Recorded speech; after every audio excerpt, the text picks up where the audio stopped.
We've all heard of the importance of critical thinking, but do we know what it is, really? Gaining a better understanding of the process is the main topic of this chapter. Everyone can benefit from applying the critical thinking techniques of professional critics and scholars, becoming objective in our evaluations, separating the rational from the emotional, and delaying a final judgment until we have all the evidence.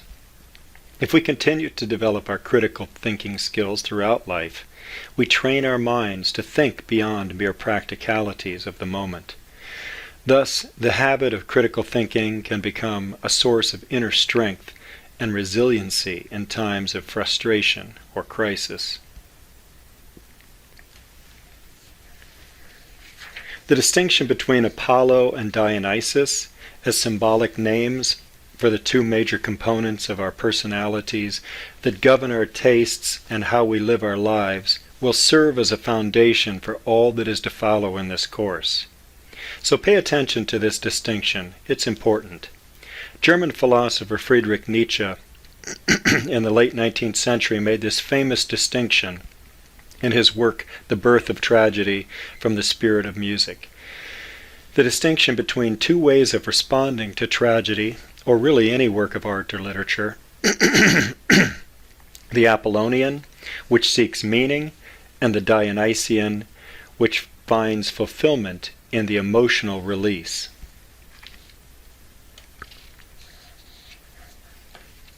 The following works of art provide examples of this distinction in the visual arts.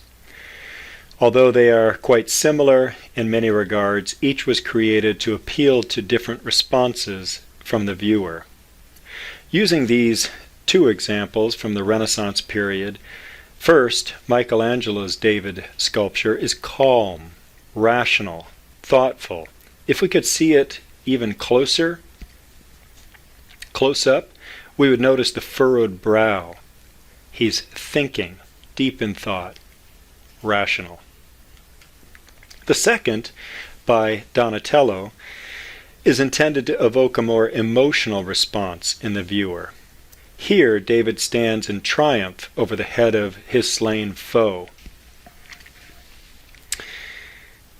The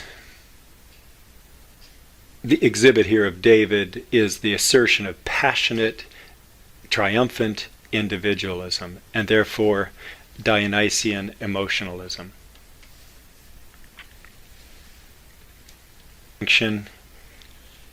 We will explore elements of our everyday lives. For example, planning ahead versus taking what comes, verbalizing versus feeling, having an orderly and organized room versus being less concerned about whether the bed is made, and so on and so forth. It's important, however, to try to avoid being only Apollonian or only Dionysian, but rather to seek the balance between the two. The first subheading under the main heading here, the popcorn syndrome, is an interesting concept. So what is the popcorn syndrome? It's the aftermath of having enjoyed a night at the movies, and of course eating popcorn, but waking up the next day regretting, in retrospect, eating too much popcorn. But in this case, we're talking about the actual movie, realizing that it has many flaws. Critical viewing, then, very often features a swing between the Dionysian and the Apollonian, and may in the long run be better than sitting in the theater. It may be better to sit in the theater and, let me say that again. It may be better to sit in the theater in the Dionysian mode rather than analyzing each moment. Doing so could cause us to miss the element of emotional appeal, even though the appeal may be short-lived. Then the next pairing, we find empathy and alienation. While reading a book, a novel, watching a movie, empathy is a quality that our Dionysian side engenders in us. The ability to go outside ourselves and identify with another person, or piece of music, or work of art. It means a total withdrawal from the critical Apollonian self, a total absorption in the life and problems of the person, or in what a given work can do for our emotional life. Empathy is an important first step in the critical process, but it is by no means the only step. On the flip side, alienation means staying within the confines of our critical self and looking objectively at the life and problems of another, or at those aspects of a given work that reward critical analysis.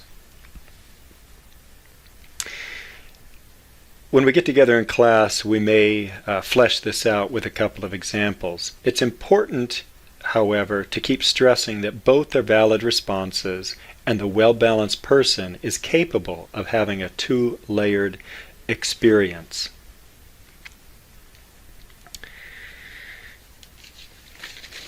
Next, the importance of knowing when a purely emotional response is appropriate.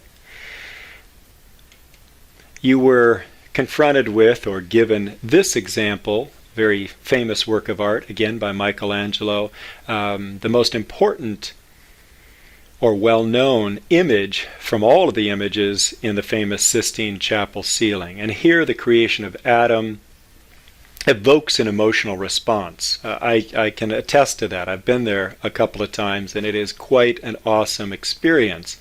Nevertheless, I will take odds with your textbook writer at this one point, saying that although it is and does evoke a Dionysian response, there's plenty Apollonian here to take into account as well. We don't have time to do so here, but there's a lot more going on than meets the eye. And finally, in this first list, the importance of responding critically. Here, we want to take note that there are steps along the way in this process. And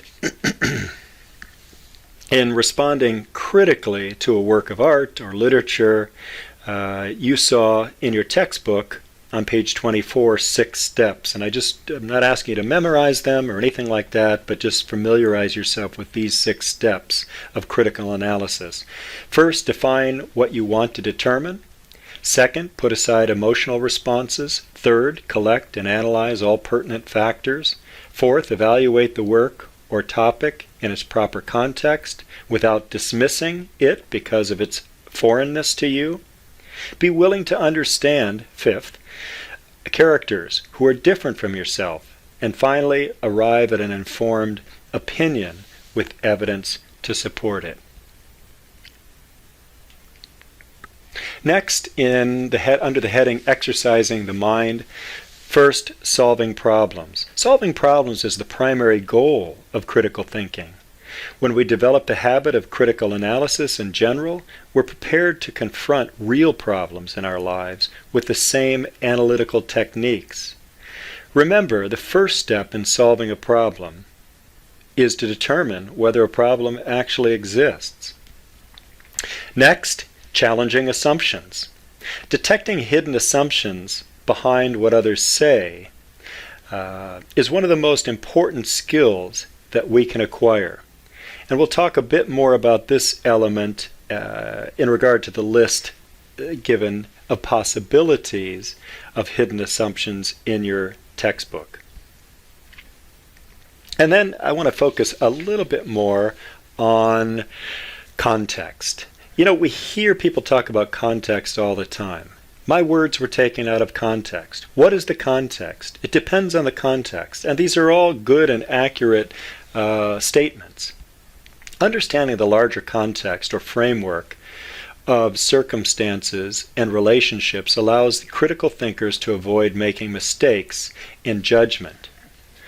Our study of the humanities gives us a sense of the past, and this provides us with a historical context for appreciating works from all periods. Context is incredibly important and an essential element of becoming a more critical thinker. Just ask you to take a look at this discussion point. Again, we're getting in the habit of considering these as you are listening right now to this recorded narration, but in class we will discuss them and flesh them out a bit. A guide to critical viewing, professional and personal. Becoming an informed personal critic ourselves involves keeping an open mind. However, let me first make a couple of statements about the professional critic. The Apollonian voice of the professional critic can help us see a work of art objectively and provide a model for our own developing critical thinking skills. Furthermore, the professional critic not only evaluates, but serves as a teacher, sharing his or her philosophy of what constitutes art in a given form. Becoming an informed personal critic involves keeping an open mind and being objective about a given work, learning about its historical context, speculating plausibly about it, and appreciating its form and craft. These elements of personal critical response are demonstrated with the Wordsworth poem in your textbook on page 30. And again, we'll chat about that a bit on Wednesday. Remember, though, always the first step in becoming an informed critic is not to jump to hasty conclusions.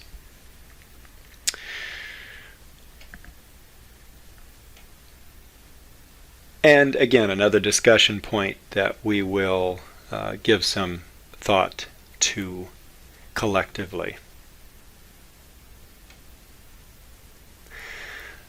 Literalists and figuratists. These aren't words that we hear commonly, but they're derived from words that we do hear commonly.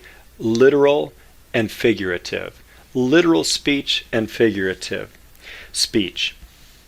The non-critical thinker tends to narrow-mindedly relate all experience to his or herself, whereas the critical thinker demonstrates their broad-minded awareness of general principles gained from listening, viewing, reading about, or studying the topic at hand.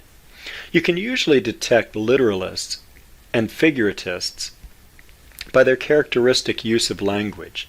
The literalist tends to speak in terms of popular views of the moment, makes assumptions without evidence to back them up, and prefers accepting packaged ideas from the media to arrive at their own opinions through analysis. The figuratist tends to use colorful, original language full of metaphors, cites specific examples to arrive at general principles, and demonstrates a broad general knowledge of the world. For clearer examples, again, in your textbook on page 33, and we'll refer to that together. Here are the key terms. Make sure you familiarize yourself with them as you're studying this chapter and this topic. Again, the discussion points that we will refer to, quickly moving through, and finally, the learning objectives.